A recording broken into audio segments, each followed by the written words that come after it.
जय श्री कृष्णा। राधे राधे दोस्तों, स्वागत है आपका अपने चैनल पर। आज हम लेकर आए हैं आपके लिए राधा रानी की कृपा की बहुत ही प्यारी सी कथा। तो प्रेम से बोलो राधा रानी की जय हो।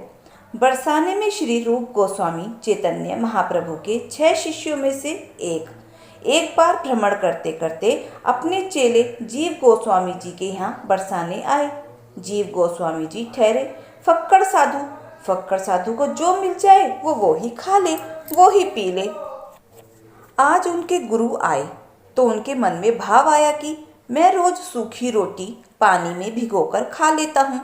आज मेरे गुरु आए हैं, उन्हें क्या खिलाऊं। एक बार अपनी कुटिया में देखा, किंचित 3 दिन पुरानी रोटी बिल्कुल कठोर हो चुकी थी। मैं साधु पानी में गला गला कर खा लूं। यद्यपि मेरे गुरु साधुता के परम स्थिति को प्राप्त कर चुके हैं, फिर भी मेरे मन के आनंद के लिए कैसे मेरा मन संतुष्ट होगा। एक क्षण के भक्त के मन में संकल्प आया कि अगर समय होता तो किसी ब्रजवासी के घर चला जाता, दूध मांग लेता, चावल मांग लाता। मेरे गुरु पधारे जो देह के संबंध में मेरे चाचा भी लगते हैं, लेकिन भाव साम्राज्य में प्रवेश कराने वाले मेरे गुरु भी तो हैं, उनको खीर खिला देता। रूप गोस्वामी ने आकर कहा, जीव भूख लगी है। तो जीव गोस्वामी उन सूखी रोटियों को अपने गुरु को दे रहा है। अंधेरा हो रहा है, जीव गोस्वामी की आंखों में अश्रु आ रहे हैं और रूप गोस्वामी जी ने कहा, तू क्यों रो रहा है, हम तो साधु हैं ना, जो मिल जाए वही खा लेते हैं। नहीं, मैं खा लूँगा। तब जीव ने कहा, तो नहीं बाबा, मेरा मन नहीं मान रहा है। आपकी यदि कोई पूर्व सूचना होती तो मेरे मन में कुछ था। यह चर्चा हो ही रही थी कि कोई अर्धरात्रि में दरवाजा खटखटाता है। ज्यों ही दरवाजा खटखटाया है, जीव गोस्वामी जी ने दरवाजा खोला। एक किशोरी खड़ी हुई है, 8-10 वर्ष की, हाथ में कटोरा है। कहा, बाबा मेरी माँ ने खीर बनाई है, और कहा जाओ बाबा को दे आओ। जीव गोस्वामी ने उस खीर के कटोरे को ले जाकर रूप गोस्वामी जी के पास रख दिया। बोले, बाबा पाओ। ज्यों ही रूप गोस्वामी जी ने उस खीर को स्पर्श किया, उनका हाथ कांपने लगा। जीव गोस्वामी को लगा बाबा का हाथ कांप रहा है। पूछा, बाबा कोई अपराध बन गया है क्या? रूप गोस्वामी जी ने पूछा फिर, जीव आधी रात को यह खीर कौन लाया? बाबा पड़ोस में एक कन्या है, मैं जानता हूँ उसे, वो लेकर आई है। नहीं जीव, इस खीर को मैंने जैसे ही चख के देखा और मेरे में ऐसे रोमांच हो गया। नहीं जीव, तू पता कर, यह कन्या मुझे मेरे किशोरी जी के होने का एहसास दिला रही है। तब कहा, नहीं बाबा, वह कन्या पास की ही है, मैं जानता हूँ उसको। अर्धरात्रि में दोनों गए हैं उसके घर और दरवाजा खटखटाया। अंदर से उस कन्या की माँ निकलकर बाहर आई। जीव गोस्वामी जी ने पूछा, आपको कष्ट दिया, परंतु आपकी लड़की कहाँ है? उस महिला ने कहा कि क्या बात हो गई है बाबा, आपकी लड़की कहाँ है? तो वो उसके ननिहाल गई है, गोवर्धन 15 दिन हो गए हैं। रूप गोस्वामी जी तो मूर्छित हो गए। जीव गोस्वामी जी ने पैर पकड़े और जैसे तैसे श्री जी के मंदिर की सीढ़ियाँ चढ़ने लगे, जैसे एक क्षण में चढ़ जाएं। लंबे लंबे पग भरते हुए मंदिर पहुंचे। वहां श्री गोसाई जी से कहा, बाबा एक बात बताओ, आज क्या भोग लगाया था श्री जी श्यामा प्यारी को? गोसाई जी जानते थे श्री जीव गोस्वामी को। कहा, क्या बात हो गई है बाबा? कहा, क्या भोग लगाया था? गोसाई जी ने कहा, आज श्री जी को खीर का भोग लगाया था। रूप गोस्वामी जी तो श्री राधे कहने लगे। उन्होंने गोसाई जी से कहा, बाबा एक निवेदन है और है आपसे, यद्यपि यह मंदिर की परंपरा के विरुद्ध है कि एक बार जब श्री जी को शयन करा दिया जाए तो उनकी लीला में जाना अपराध है। प्रियतम जब विराज रहे हों तो नित्य लीला है उनकी, अपराध है। फिर भी आप एक बार यह बता दीजिए कि जिस पात्र में भोग लगाया था वह पात्र रखो है कि नहीं रखो है? गोसाई जी मंदिर के पट खोलते हैं और देखते हैं कि वह पात्र नहीं है वहाँ पर। गोसाई जी बाहर आते हैं और कहते हैं, बाबा वह पात्र नहीं है वहाँ पर, न जाने की क्या बात हो गई है। रूप गोस्वामी जी ने अपना दुपट्टा हटाया और वह चांदी का पात्र दिखाया। बाबा यह पात्र तो नहीं है। तब गोसाई जी ने कहा, हाँ हाँ बाबा, पात्र तो यही है। रूप गोस्वामी जी ने कहा, श्री राधा रानी 300 सीढ़ी उतरकर मुझे खीर खिलाने आई। किशोरी पधारी थी, राधा रानी आई थी, उस खीर को मुख पर रगड़ लिया। सब साधु संतों को बांटते हुए श्री राधे करते हुए फिर कई वर्षों तक श्री रूप गोस्वामी जी बरसाने में ही रहे। हे करुणा निधान, इस अधम पतित दास को ऐसी पात्रता और ऐसी उत्कंठा अवश्य दे देना कि इन रसिकों के गहन चरित्र का आस्वादन कर अपने को कृतार्थ कर सकूं, इनकी पद धूलि की एक कनिका प्राप्त कर सकूं। एक बार निकुंज में श्याम सुंदरी जी ने प्रिया जी के लिए निकुंज सजाया, माली बनाई, हाथों से बीड़ा पान तैयार किया। सारे निकुंज में अद्भुत सजावट। प्रियतम जी ने जो सजाया था, अनुपम सुंदर पुष्पों की शैया, पुष्पों के हार प्रिया जी का इंतजार कर रहे हैं। श्याम सुंदर जी यूं टकटकी लगाए हुए पथ को निहार रहे हैं कि प्रियाजू कब आएगी। कभी ख्यालों में खो जाते कि प्रिया जी आ गई हैं, आंखें खुलती तो देखते नहीं आई। एक पत्ता भी गिरता तो ऐसा लगता प्रिया जी आ गई। झटपट उठते व्याकुल और अधीर हो जाते। पथ पर अपने व्याकुल नयन ही बिछा दिए श्याम सुंदरी जी ने। आज निकुंज के हर एक पुष्पों में दिव्य प्रेम भर दिया श्याम सुंदरी जी ने। बार बार पथ पर नजरें, जाने कब आएगी मेरी प्रियाजू, अधीर व्याकुल आस भर नयनों से इंतजार कर रहे थे। श्याम सुंदर की अधीरता बढ़ती ही जा रही थी। प्रियाजू को नहीं आई, उन्होंने तो संदेश भिजवाया था आएगी। श्याम सुंदर प्रेम पर पीड़ा से व्याकुल सारी रात बीत गई, नैनों को इंतजार में।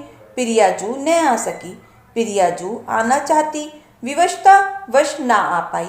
श्याम सुंदर जी का पूरा श्रृंगार अश्रुओं से धुल गया। श्याम सुंदर बोले, आज से मैं संन्यास लेता हूँ, किसी भी स्त्री से नहीं मिलूंगा। मैया यशोदा जी से बोले, मैया मैं आज से संन्यास ले रहा हूँ, किसी भी स्त्री से नहीं मिलूंगा, भजन करूंगा, आध्यात्मिक ज्ञान बढ़ाऊंगा, लोगों को वेदों का अध्ययन कराऊंगा। मैया बोली, मेरे लाल को क्या हो गया, सन्यासी बन गया। मैया बोली, जैसी तेरी इच्छा। ठाकुर जी गेरुए वस्त्र धारण करके अपने शयन कक्ष में बैठ गए, घर से बाहर नहीं निकलते। जब राधा रानी जी को पता चला कि श्याम सुंदर जी ने संन्यास ले लिया है तो बहुत चिंतित हो गई। अब क्या होगा, कैसे मिल पाएंगे। इस पर ललिता सखी हंसी और बोली, श्याम सुंदर और सन्यासी हो ही नहीं सकता। तब ललिता जी बोली, प्रियाजू तुम मेरे साथ चलो, मैं आपको उस सन्यासी श्याम सुंदर से मिलवा के लाती हूँ। ललिता जी और राधा रानी दोनों सन्यासी का रूप धारण करके नंद भवन के द्वार पर गए और भिक्षा मांगने लगे। भिक्षाम देही। यशोदा मैया घर से बाहर आई, देखने कौन भिक्षा मांगने आया है। द्वार पर देखा क्या, दो अनुपम मधुर रूप के दो सन्यासी द्वार पर खड़े हैं। मैया तो उनके रूप सुधा को देखकर मुग्ध हो गई। मैया पूछने लगी, क्या भिक्षा चाहिए आप दोनों को, जो इच्छा है बताओ, पूरी कर दूंगी। ललिता जी सन्यासी भेष में बोली, मैया हमारी भिक्षा लेने का कठोर नियम है, हम तभी भिक्षा लेते हैं जब किसी के घर में कोई सन्यासी होता है, उसी के हाथ से, अन्यथा भूखे ही रह जाते हैं उस दिन। मैया बोली, इतना कठोर नियम। मैया सोची, मेरे घर में तो कोई सन्यासी नहीं, फिर इन्हें भिक्षा कैसे दूं।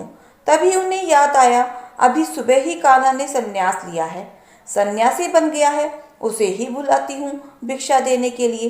कान्हा से बोली, देख अपने द्वार पर दो दिव्य परम सुंदर सन्यासी आए हैं, उनका कठोर नियम है, जिसके घर में सन्यासी होगा उसी के घर से भिक्षा लेंगे, अन्यथा भूखे ही रहेंगे।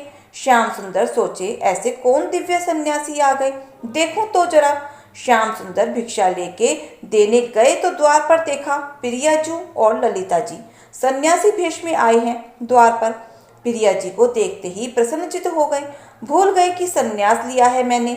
रोम रोम पुलकित हो गया जी। मैया से बोले, ये सन्यासी तो परम दिव्य हैं, इनके आगमन से तो नंद भवन पावन हो गया है, बहुत ज्ञानी तेजस्वी लगते हैं, इनके आशीर्वाद और ज्ञान से तो मेरा परम कल्याण होगा। आपकी आज्ञा हो तो इनसे ज्ञान प्राप्त करने के लिए इनकी सेवा करने इनको अपने कक्ष में ले जाऊं मैया। मतलब मैया बोली, सही कह रहा है श्याम, तू इनकी सेवा कर, भोजन खिला, चरण दबा और दिव्य ज्ञान प्राप्त कर। प्रिया प्रियतम मिलते ही हृदय से लग गए। श्याम सुंदर बड़े ही आदर सत्कार से दोनों दिव्य मनोहर सन्यासियों को अपने कक्ष में ले गए। ललिता जी ने प्रिया प्रीतम की आरती की। चारों दिशाओं में आनंद बरस गया। सन्यासी रूप प्रिया प्रियतम की जय हो। एक संत थे जो हमारी किशोरी जी श्री जानकी जी को अपनी बहन मानते थे। हमेशा राघव जी से शिकायत करते कि हमने तो बड़ा यश सुनकर आपको अपनी बहन दी थी, पर आपने हमारी सुकुमारी लाडली को बहुत कष्ट दिया। हमने तो लाडली को धरती पे पांव भी नहीं रखने दिए और आपने उन्हें वन की पथरीली कांटों वाली जमीन पे चला दिया।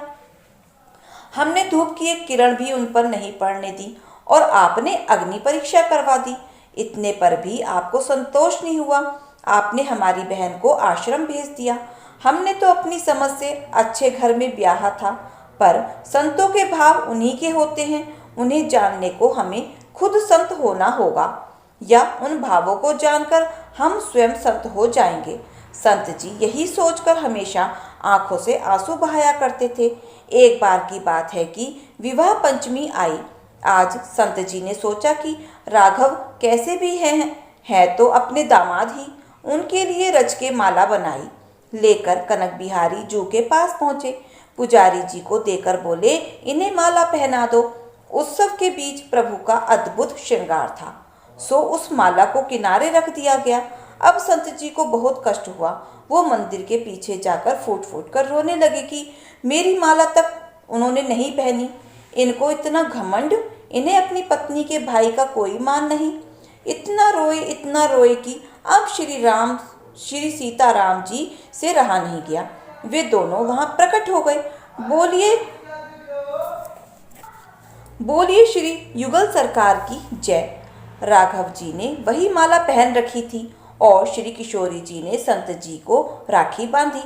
संत जी प्रेम में मगन थे, कुछ बोल ना सके। आज जीवन का फल मिल चुका था। श्री सीताराम जी में ही लीन हो गए। जय हो सियापति राम की जय। दोस्तों, आपको हमारी ये कथा कैसी लगी?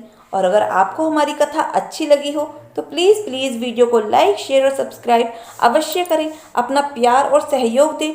मिलते हैं फिर ऐसी ही नई कथा कहानियों के साथ। धन्यवाद।